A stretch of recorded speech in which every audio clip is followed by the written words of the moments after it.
For 11 years. For the past year and a half, I've had the pleasure of working in the burn intensive care unit at Miller Dwan in Duluth. As a nurse in the burn unit, you can imagine some of the serious cases we've seen. The simple act of changing a dressing in a timely but necessary procedure that cannot be overlooked, but sometimes we have to steal from Peter to pay Paul to get things done. Last Tuesday, I arrived at work, looked at the staffing schedule. I saw that the numbers of nurses on duty appeared to be enough, but no thought was given to the acuity of the patients. It was clear that we were short-staffed. We were also down a nursing assistant. We had dressing changes and insulin checks that needed to get done, but not enough people to do them.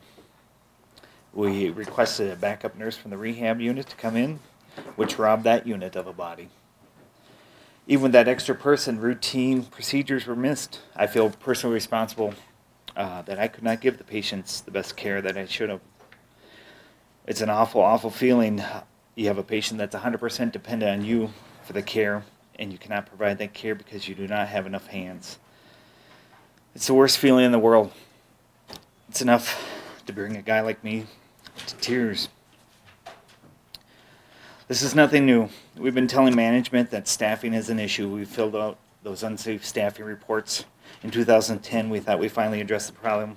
We were able to negotiate contract language that addressed staffing issues, including new hires and time for education for new nurses. But that language has fallen on deaf ears. Part of that agreement was a grid system that would be implemented to determine staffing levels. But in 2.5 years, those grids that say so many nurses should be working for so many patients is not in place. Since then, we continue to have patients who wait in the ER for up to 3 days until beds are open when a nurse can care for them.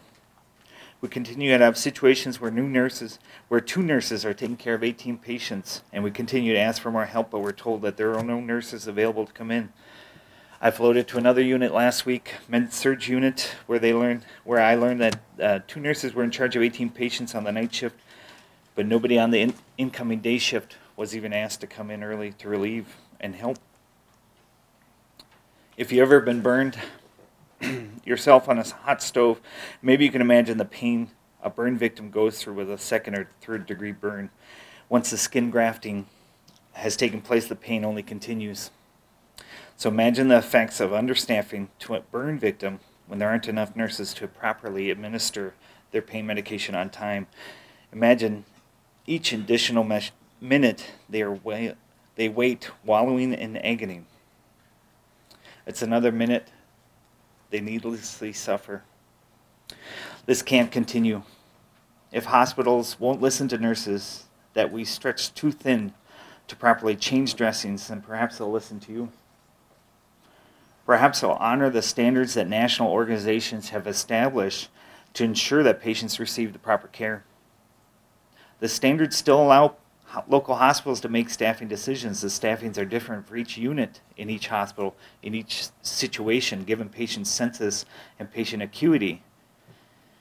All the standards really mandate is that if you come to my Minnesota hospital, you will receive good care. Patients in our state deserve that. Thank you.